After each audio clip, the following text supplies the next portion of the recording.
ஓம் சாந்தி 19/8/2024 சாகார முரளியின் முக்கியமான கருத்துக்கள்.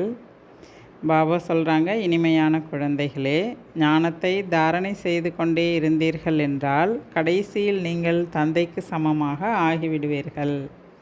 தந்தையின் முழு சக்தியையும் நீங்கள் ஜீரணித்து விடுவீர்கள். கேள்வி: எந்த 2 வார்த்தைகளின் நினைவு மூலம் சுய தரிசன சக்கரதாரி ஆக முடியும்? பதில்: உயர்ச்சி மற்றும் வீழ்ச்சி. தூய்மையின் உயர்நிலை மற்றும் தூய்மை இல்லாத நிலை. சிவாலயம் மற்றும் வேசியாலயம். இந்த இரண்டு விஷயங்கள் நினைவில் இருந்தால் நீங்கள் சுய தரிசன சக்கரதாரி ஆகிவிடுவீர்கள். நீங்கள் குழந்தைகள் ஞானத்தை சரியான விதத்தில் தெரிந்துள்ளீர்கள். ஆனால் பக்தியில் ஞானம் கிடையாது. உள்ளத்தை குஷிப்படுத்தும் விஷயங்களை மட்டும் கூறிக்கொண்டிருக்கிறார்கள். பக்தி மார்க்கமே மனதை குஷிப்படுத்தும் மார்க்கமாகும். அங்கே பிராப்தி கிடையாது. வெறும் வார்த்தையால் என்ன பண்ணிடுறாங்க, மனதை குஷிப்படுத்திடுறாங்க. அப்போ பக்தியில் பிராப்தி கிடையாது. அந்த உள்ளபூர்வமாக அந்த ஆழமான அந்த பிராப்தியின் நஷா என்பது பக்தி மார்க்கத்தில் கிடைக்காது அப்படின்னு சொல்கிறார் பாபா. ஓம் சாந்தி. இனிமையிலும் இனிமையான ஆன்மீக குழந்தைகளுக்காக தந்தை புரிய வைக்கிறார். இப்பொழுது குழந்தைகளாகிய உங்களுக்காக தந்தை சொல்கிறார், நீங்கள் எத்தனை உயர்ந்தவர்கள், நீங்கள் எப்படிப்பட்ட ஆத்மாக்கள் அப்படின்றத நினைவூட்டுறார். உயர்ச்சி மற்றும் வீழ்ச்சியின் விளையாட்டு இது. குழந்தைகளே, நீங்கள் உத்தமமாகவும் தூய்மையாகவும் இருந்தீர்கள். நாம் தான் எவ்வளோ உத்தமமாக தூய்மையாக இருந்தோம் என்பது இப்போ தான் உங்கள் புத்தியில் தெளிவடைஞ்சிருக்கு அப்படின்றார். இப்போது எந்த அளவுக்கு கீழானவர்களாக ஆகிவிட்டீங்க பாபா ஞாபகப்படுத்துகிறாரு. நீங்களும் இப்போ உணர்றீங்க, முதல்ல நாம் தான் உயர்ந்ததிலும் உயர்ந்தவராகவும் பிறகு நாம் தான் கீழானவராகவும் ஆகிறோம் என்பது இவ்வளோ நாளாக தெரியாமல் இருந்தது. இப்போ பாபா புரிய வைக்கிறார். இப்பொழுது தந்தை கூறுகின்றார், இனிமேலும் இனிமையான குழந்தைகளே, நீங்கள் எவ்வளவு உயர்ந்த தூய்மையானவர்களாக இருந்தீர்கள். பிறகு எவ்வளவு தூய்மை இழந்தவர்களாக ஆகிவிட்டீர்கள். தூய்மையானவர்கள் உயர்ந்தவர்கள் என்று அழைக்கப்படுகின்றனர். நீங்கள் இருந்த அந்த உலகிற்கு விகாரமில்லாத உலகம் அப்படின்னு கூட சொல்லப்படுது. அங்கு உங்களுடைய ராஜ்யம் இருந்தது. அதை இப்பொழுது மீண்டும் ஸ்தாபனை செய்து கொண்டிருக்கிறோம். தந்தை இப்பொழுது சமிஞ்ஞை கொடுக்கிறாரு, நீங்கள் மிக உயர்ந்த சிவாலயம் என்ற சத்தியுகத்தில் வசிப்பவர்களாக இருந்தீர்கள். பிறகு பிறவி எடுத்து எடுத்து அரை கல்பத்தில் நீங்கள் விகாரத்தில் விழுந்து தூய்மை இழந்தவர்களாக ஆயிட்டீங்க. அரை கல்பம் விகாரத்தில் இருந்தீர்கள். இப்போது மீண்டும் நீங்கள் விகாரம் இல்லாத உயர்ந்த தூய்மையான நிலையை அடைய வேண்டும். அதுதான் உங்களுடைய முயற்சி. அதுக்காக தான் நீங்கள் முயற்சி செய்யணும் அப்படின்றார். 2 வார்த்தைகளை கூட நீங்கள் நினைவில் வச்சுக்கணும். இப்போது இது மிகவும் தமோ பிரதானமான கீழான உலகம், தூய்மை இழந்த உலகம். சதோ பிரதானமான உயர்ந்த தூய்மையான உலகின் அடையாளம்தான் இந்த லக்ஷ்மி நாராயணர். அவங்க இருக்கும்போது இந்த உலகம் இப்படி இருந்தது. இப்படி பிராப்தியின் ஸ்வரூபமாக ஆஸ்தி நிறைஞ்சவர்களாக இவங்க இருக்கிறாங்க. அப்போ அவர்களை அப்படி ஆக்கியது யார்? சிவத்தந்தை. சிவத்தந்தையினுடைய ஆஸ்தி தான் அது. அதான் தூய்மையினுடைய அடையாளம். அதான் சிவாலயம் அப்படின்னு சொல்கிறார். இதே பாரதம்தான் மிகவும் உயர்ந்ததாக இருந்தது. இப்பொழுது பாரதம் கீழானதாக ஆகிவிட்டது. விகாரமில்லாத நிலையிலிருந்து விகாரியாக ஆவதில் உங்களுக்கு 84 ஜென்மம் எடுக்கிறது. அங்கும் கூட சிறிது சிறிதாக கலைகள் குறைந்து கொண்டே செல்கிறது. ஆனாலும் முழுமையான விகாரமே இல்லாதவர்கள் என்று சொல்லப்படுகிறது. முழு சம்பூர்ண நிர்விகாரி என்று ஸ்ரீகிருஷ்ணரை சொல்லலாம். ஏன்னா அவர் தான் வெண்மையாக இருக்கார். அதே ஆத்மா இப்போ கருப்பாயிடுச்சு. நீங்கள் இங்கு உட்கார்ந்திருந்தாலும் நாம் சிவாலயத்தில் உலகத்திற்கு எஜமானர்களாக இருந்தோம் என்பது உங்கள் புத்தியில் எப்போவுமே இருக்கணும் அப்படின்றார். வேறு எந்த தர்மமும் கிடையாது. நம்முடைய ராஜ்யம் மட்டும்தான் இருந்தது. நாம் தான் அங்கே கலைகள் நிறைந்தவர்களாக இருந்தோம் அப்படின்றத புரிஞ்சுக்கணுன்றார். பிறகு ஜென்மம் எடுக்க எடுக்க சிறிது சிறிதாக கலைகள் குறைந்து திரேதாயுகத்தில் 2 கலை குறைஞ்சிடுது. பிறகு அப்படியே தூய்மை இழக்கக்கூடியவர்களாக ஆயிடுறோம் அப்படின்றது உங்கள் புத்தியில் இருக்கணுன்றார். நீங்கள் முழு உலகின் சரித்திர பூகோளத்தை, உங்களுடைய 84 ஜென்மங்களின் கதையையும் இப்போ நீங்கள் புரிஞ்சுக்கிட்டீங்க. நாம் தான் விகாரம் இல்லாதவர்களாக இருந்தோம். இப்போ நாமளே இப்படி ஆயிட்டோம், விகாரிகளாக ஆயிட்டோன்றது இப்போ உங்கள் புத்தியில் தெளிவடைஞ்சிருக்கு அப்படின்றார். இவர்களுடைய ராஜ்யத்தில் நாம் இருந்தோம். தூய்மையான ராஜ்யம் இருந்தது. அதற்கு தான் முழு சொர்க்கம். பிறகு திரேதாவில் அரை சொர்க்கம். இது புத்தியில் உங்களுக்கு இருக்குது. தந்தை தான் உலகின் முதல் இடைக்கடையின் இறுதியினுடைய ரகசியத்தை புரிய வைக்கிறாரு.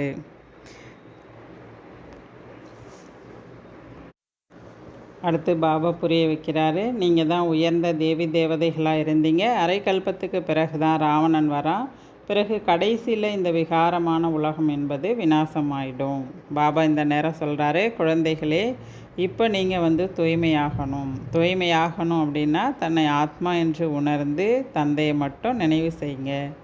தன்னை தேகம் என்று புரிந்து கொள்ளாதீர்கள் என்று பாபா புரிய வைக்கிறார். நீங்கள் தான் பக்தி மார்க்கத்தில் வாக்கு கொடுத்தீங்க. பாபா நீங்கள் வரும்போது நாங்கள் உங்களுடையவர்களாக ஆயிடுவோம் அப்படின்ட்டு ஆத்மா தான் தந்தைகிட்ட உரையாடல் பண்ணியிருக்கு. அதை மறந்துருச்சு. இப்போ பாபா சொல்கிறாரு, குழந்தைகளே, என்னை மட்டும் நினைவு செய்யுங்க.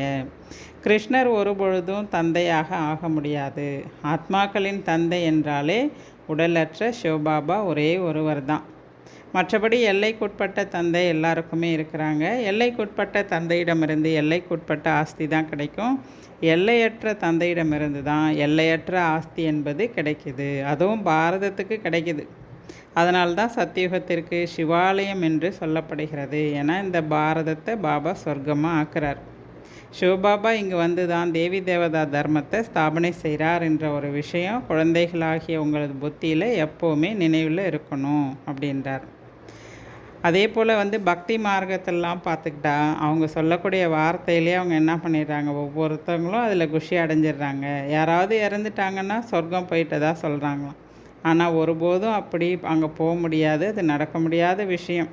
இதெல்லாம் பக்தி மார்க்கத்தின் பொய்யான பேச்சுகள் அப்படின்றார். இதெல்லாம் உள்ளத்தை குஷிப்படுத்தக்கூடிய விஷயங்கள். ஆனால் உண்மையாக யாருமே அப்படியெல்லாம் போக முடியாது அப்படின்னு சொல்கிறார். உண்மையான சொர்க்கத்திற்கு இப்பொழுது நீங்கள் தான் செல்ல போகிறீர்கள். அது எப்பேற்பட்ட சொர்க்கம்னா அங்கே எந்த ஒரு நோயுமே இருக்காது. நீங்கள் எப்போவுமே மகிழ்ச்சியாக இருப்பீங்க.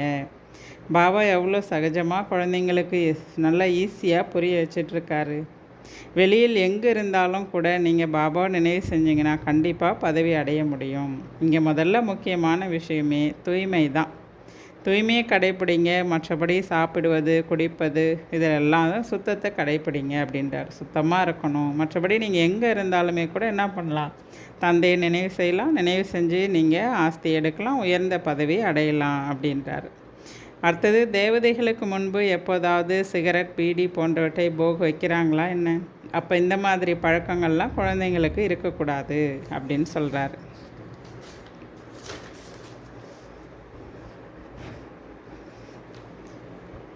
அடுத்து பாபா சொல்கிறாங்க, கிரந்தத்தை கூட குரு கோவிந்த் சிங் அவர் இருக்கிறார் இல்லையா, குரு கோவிந்தரின் சரீரம் போல் அவங்க சீக்கிய மதத்தில் அவ்வளோ முக்கியத்துவம் கொடுக்குறாங்களாம். அந்த கிரந்தத்துக்கு அவ்வளோ ஒரு மதிப்பு கொடுக்குறாங்களாம். இது குருவினுடைய சரீரம் போல் அப்படின்னு நினச்சிக்கிறாங்களாம். அந்த மாதிரி சீக்கியர்கள் அதுக்கு அவ்வளோ இம்பார்ட்டன்ட் கொடுக்குறாங்க. ஆனால் குருநானக் உட்காந்து கிரந்தம்லாம் எழுதலை. அந்த குருநானக் அவதாரம் தான் எடுத்தார். சீக்கியர்கள் எப்போ அதிகமாகறாங்களோ பிறகு தான் அந்த கிரந்தம் கூட எழுதப்படுது அப்படின்னு சொல்கிறார். அந்த கிரந்தம் கூட முதல்ல அது சிறிய புத்தகமாக கையால் எழுதப்பட்டிருந்தது. இப்போ தான் அதை விஸ்தாரமாக்கியிருக்காங்க. அதே போல் இங்கே பக்தி மார்க்கத்தில் கீதையின் பகவான் கிருஷ்ணர் அப்படின்னு கூட சொல்லிட்டாங்க. இதற்கு தான் அஞ்ஞானம் அப்படின்னு சொல்லப்படுதுன்றாரு. உண்மையாகவே கீதையின் தந்தை ஒரே ஒரு சிவபாபா தான். ஒரு பரம்பிதா பரமாத்மாவிடம்தான் ஞானம் இருக்குது. இந்த ஞானத்தின் மூலம்தான் சத்கதியானது ஏற்படுகிறது. அந்த ஞானம் யார்கிட்ட இருக்குன்னா சிவபாபாட்ட தான் இருக்குது. ஞானத்தினால தான் பகல், பக்தினால் இரவு தான் ஏற்படுது. அதனால் பாபா புரிய வைக்கிறாரு, ஆத்மாவை இப்போ இந்த நேரம் குழந்தைகளாகி நீங்கள் தூய்மையாக்கணும். அதற்கான முயற்சி கூட இப்போ தான் நீங்கள் செய்யணும். ஞானம் கூட ஒரேடியாக சில பேருக்கு மறந்து போயிடுது. அந்த அளவுக்கு மாயா புயல் பலமாக வீசி விட்டுடுது. அப்படி மாயாட்ட நிறைய குழந்தைங்க சிக்கிக்கிறாங்க. அவங்களால இப்படிப்பட்ட ஞானத்தை கூட மற்றவங்களுக்கு சொல்ல முடியாத போயிடுது. ஏன்னா அவங்கள்ட்ட மாயாட்ட அடி வாங்கிடுறாங்க, தவறு செஞ்சிடுறாங்க. அப்படிங்கும்போது அவங்களால இந்த ஞானத்தை மற்றவங்களுக்கு சொல்லக்கூடிய அளவுக்கு பலம் இல்லை அப்படின்னு சொல்கிறார். சிவபாபா தான் இந்த கீதையை வந்து தெளிவாக குழந்தைங்களுக்கு புரிய வைக்கிறாரு. கீதையில் சொல்கிறாரு, குழந்தைகளை என்னை மட்டும் நினைவு செய்யுங்க, நான் இந்த சாதாரண உடலில் தான் வரேன். கிருஷ்ணர் சாதாரணமானவர் கிடையாது. எப்படி மின்சாரம் ஒளி வீசுதோ அதே போல் அவர் ஜென்மம் எடுக்கும் பொழுது அந்த அளவுக்கு பிரபாவம் ஏற்படும் அப்படின்றார். அதனால தான் இது வரைக்கும் அந்த ஸ்ரீ கிருஷ்ணருக்கு அவ்வளோ புகழ் இருக்குது அப்படின்றத சொல்கிறார். அடுத்து சொல்கிறாங்க, குழந்தைகளாகிய உங்களிடம் யோகத்தினுடைய பலம் வேணும் அப்படின்றார். ஞான வாழ்வில் வந்து யோகத்தின் கூர்மை இருந்தால் தான் என்ன ஆகும்னா, நீங்கள் சொல்லக்கூடிய விஷயங்கள் அம்பு போல் நல்லா கூர்மையாக இருந்தால் மற்றவங்க மனசில் பதியும் அப்படின்றார். எந்த அளவுக்கு நீங்கள் என்ன நினைவு செய்கிறீங்களோ அந்த அளவுக்கு உங்களுடைய ஆத்மாவில் இருக்கக்கூடிய பாவம் நீங்கும் அப்படின்னு புரிய வைக்கிறார். பிரம்மா பாபாவை பற்றி சொல்கிறாரு. இந்த பிரம்மா பாபா கூட ஞானத்துக்கு வருவதற்கு முன்னாடி இந்த நமஸ்காரம் வணக்கம் இதெல்லாம் செஞ்சுட்டு தான் இருந்தாராம். லக்ஷ்மி நாராயணருடைய பெரிய சித்திரத்தை அவர் எப்போவுமே வச்சுருப்பார். அன்போடு நினைவு செஞ்சிட்ருப்பாராம். வெளியே வேறு புறம் நினைவு சென்றால் தன்னையே அடிச்சுப்பாராம் பக்தி மார்க்கத்திலே. ஏன் என்னுடைய மனசு வந்து அலைப்பாயுது, ஏன் ஓடுது, எனக்கு ஏன் உங்களோட தரிசனம் கிடைக்கல அப்படியெல்லாம் வந்து அவர் நினைப்பாராம் பக்தி மார்க்கத்தில். எப்போ அவருக்கு விஷ்ணுவினுடைய தரிசனம் கிடைச்சிதோ அப்போது கூட உடனே அவர் வந்து நாராயணராக இல்லை, நாம் தான் நாராயணர் ஆக போகிறோம் அப்படின்னு தரிசனம் பார்த்த உடனே வந்து அவர் அந்த நிலையை அடையலை. ரொம்ப முயற்சி செஞ்சு தான் என்ன இருக்கிறாரு, அந்த நிலையை வந்து அவர் அடைஞ்சிருக்கிறாரு அப்படின்றாரு. அதுபோல் குழந்தைகளும் கூட முயற்சி செஞ்சு தான் நம்ம அந்த நிலையை அடையணும் அப்படின்னு சொல்கிறாரு. அடுத்து பாபா சொல்கிறாங்க, சத்குரு சிவபாபா என்ன புரிய வைக்கிறாரோ அதை நீங்களும் புரிஞ்சுக்கிட்டு மற்றவங்களுக்கும் புரிய வைக்கணும். இவர் அப்பா ஆசிரியர் என்று குருவுக்கு அப்படி சொல்ல முடியாது, ஆனால் சிவபாபாவுக்கு தான் அது எல்லாமே பொருந்தும் அப்படின்றார். அடுத்து ஆத்மா அழியாதது. ஒவ்வொருவரிடமும் அவங்கவுங்களுடைய நடிப்பு வந்து நிரம்பியிருக்கு. அனைவருமே இங்கே நடிகர்கள் தான். அனைவரும் தன்னுடைய நடிப்பை இங்கே நடித்து தான் ஆகணும். ஆத்மா ஒரு பொழுதும் அழியதே கிடையாது. முழு உலகின் ஆத்மாக்கள் அவங்கவுங்க நடிப்பை வந்து நடிச்சிட்ருக்காங்க அப்படின்றார். இப்பொழுது குழந்தைகளாகிய நீங்கள் யோக பலத்தின் மூலமாக கொஞ்சம் கொஞ்சமாக தூய்மையாயிட்டே இருக்கிறீங்க. பாவன உலகத்தை இறை தந்தை தான் ஸ்தாபனை செய்கிறார். பிறகு ராவணன் தான் என்ன பண்ணிடுறார், நரகமாக ஆக்கிடுறார் அப்படின்றார். இப்பொழுது குழந்தைகள் மாயா மீது வெற்றி அடைந்து அவசியம் தூய்மையாக வேண்டும். ஏன்னா மாயா ரொம்ப ரொம்ப மோசமானது அப்படின்னு பாபா சொல்கிறார். தூய்மையாக ஆவதில் தான் அநேக விதமான தடைகளை மாயா ஏற்படுத்துது. அதனால் தூய்மை அடைவதற்கு தைரியம் வைக்கிறாங்க. பிறகும் கூட மாயா வந்து ரொம்ப அவங்கள என்ன பண்ணிடுது, கீழே தள்ளி விட்டுடுது அப்படின்றார். ஒரு குத்து தான் விழுந்துடுறாங்க. சம்பாதித்த வருமானம் எல்லாத்தையுமே இழந்துடுறாங்க. பிறகு அதிகமாக முயற்சி செய்ய வேண்டியதாக இருக்குது. அவங்க ஏற்கனவே இருந்த நிலையை விட மோசமாக கீழே விழுந்துடுறாங்க. அந்த இருந்த நிலையை கூட அவங்களால ஈஸியாக முயற்சி செஞ்சு அடைய முடியாத நிலைக்கு கீழே போயிடுறாங்க அப்படின்றார். அதனால் மாயாட்ட ரொம்ப எச்சரிக்கையாக இருங்க, தோல்வி அடைஞ்சிடாதீங்க. மாயா மேலே வெற்றி அடையணும், தூய்மையாகணும், அதுதான் ரொம்ப ரொம்ப முக்கியன்றார். இதில் தான் நீங்கள் முழுசாக முயற்சி செய்யணும். இதை நீங்கள் ஜெயிச்சிட்டிங்கன்னா உயர்ந்த பதவி தான், நீங்கள் தோற்றுட்டிங்கன்னா பதவி அடைய முடியாது அப்படின்றார். அதனால் மாயாட்ட ஒரு பொழுதும் தோல்வியை அடையக்கூடாது. அந்த அளவுக்கு நீங்கள் என்ன பண்ணணும், நீங்கள் ஜெயிக்கணும் அப்படின்றார். சன்னியாசிகள் கூட சொல்கிறாங்களாம், நம்ம வந்து திருமணம் செஞ்சுட்டு தூய்மையாக இருப்பது என்பது இம்பாசிபிள், முடியவே முடியாதது அப்படின்னு சொல்கிறாங்களாம். தந்தை சொல்கிறாரு, ஏன் முடியாது, கண்டிப்பாக முடியும். ஏன்னா இந்த தூய்மையில் தான் பிராப்தியே கிடைக்குது. அதனால் இந்த கடைசி ஒரு பிறவியில் நீங்கள் தூய்மை ஆயிட்டிங்கன்னா உங்களுக்கு சொர்க்கத்தின் ராஜ்யமே பரிசாக கிடைக்கும் அப்படின்றார். இவ்வளோ பெரிய பிராப்தி அடைவதற்காக நீங்கள் இந்த ஒரு பிறவி மட்டும் தூய்மையாக இருக்க முடியாதா என்ன பாபா சொல்கிறார். குழந்தைங்களும் சொல்கிறாங்க, பாபா கண்டிப்பாக நாங்கள் அவசியமாக தூய்மை கடைப்பிடிப்போம் அப்படின்னு சொல்கிறாங்க. சீக்கியர்கள் கூட தூய்மைக்காக தான் கங்கணம் கட்டுறாங்களாம். அதனால் பாபா சொல்கிறார், இங்கே வந்து எந்த விதமான கயிறும் கட்ட வேண்டிய அவசியம் கிடையாது, தூய்மையாக இருக்கணுங்கிறதுக்காக. இதெல்லாம் புத்திக்கான விஷயம் அப்படின்னு சொல்கிறாரு. இங்கே வந்து ஒரு பாபாவை நினைவு செய்யுங்க, தந்தையை நினைவு செய்யுங்க, ஆத்மான்னு உணருங்க, தூய்மையை கடைப்பிடிங்க, தூய்மையை தாரணையில் கொண்டு வாங்க அப்படின்னு சொல்கிறாரு. மற்றபடி எதுவும் கங்கணம் கட்டிக்கணுன்ற அவசியம்லாம் கிடையாது அப்படின்றாரு. இந்த அளவுக்கு நீங்கள் மற்றவர்களுக்கு புரிஞ்சிக்கிட்டு புரிய வச்சாலே சௌபாக்கியம்தான் அப்படின்றார். ஆனால் இந்த அளவுக்கு கூட சில பேரால் சொல்ல முடியறதில்ல, மறந்துடுறாங்க. அதே போல் பாபா புரிய வைக்கிறாரு, திறப்பு விழா பாபா எப்போவே செஞ்சு முடிச்சிட்டார். மீதி நீங்கள் நிமித்தமாக இருந்து கொண்டு நீங்கள் ஆங்காங்கே சேவை நிலையங்களை திறங்க அப்படின்னு சொல்கிறார். இது கீதையின் விஷயந்தான். குழந்தைகளே, நீங்கள் காமத்தின் மீது வெற்றி அடைந்தால் அது போன்று உலகையே வென்றவர்களாக ஆயிடுவீங்க. 21 ஜென்மத்துக்கு பிராப்தி நிறைந்தவர்களாக ஆயிடுவீங்க அப்படின்னு சொல்கிறார். நல்லது. தாரணைக்கான முக்கிய சாரம். முதல் பாயிண்ட், இந்த கடைசி பிறவியில் அனைத்து பிராப்திகளையும் முன்வைத்து தூய்மை அடைந்து காண்பிக்க வேண்டும். மாயையின் தடைகளிடம் தோல்வி அடையக்கூடாது. 2வது பாயிண்ட், லட்சியம் குறிக்கோளை முன்வைத்து முயற்சி செய்ய வேண்டும். எப்படி பிரம்மா பாபா முயற்சி செய்து நரனிலிருந்து நாராயணன் ஆகிறாரோ அதே போல் அவரை பின்பற்றி சிம்மாசனத்தை அடைபவராக ஆக வேண்டும். ஆத்மாவை சதோப்பிரதானம் ஆக்குவதற்காக முயற்சி செய்ய வேண்டும். வரதானம். அதிகாரியாகி பிரச்சனைகளை விளையாட்டு போன்று கடந்து செல்லக்கூடிய ஹீரோ பாட்டுதாரி ஆகுங்கள். வரதானத்தின் விளக்கம்.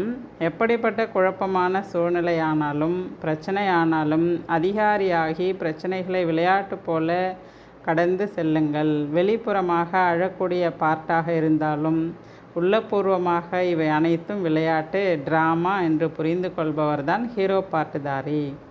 ஹீரோ பாட்டுதாரி எனில் துல்லியமாக பாட்டு நடிப்பவர்னு அர்த்தம். எனவே கடுமையான பிரச்சனையை கூட விளையாட்டுன்னு புரிஞ்சுக்கிட்டு லேசாயிடுங்க, எதையும் சுமையாக எடுத்துக்காதீங்க அப்படின்னு சொல்கிறார். அப்படிப்பட்டவர்கள் தான் ஹீரோ பாட்டுதாரி அப்படின்னு சொல்கிறார். ஸ்லோகன். சதா ஞானத்தின் சிந்தனையில் இருந்தால் சதா முகமலர்ச்சியுடன் இருப்பீர்கள். மாயாவின் கவர்ச்சியிலிருந்து பாதுகாப்பாக இருப்பீர்கள். நல்லது. ஓம் சாந்தி.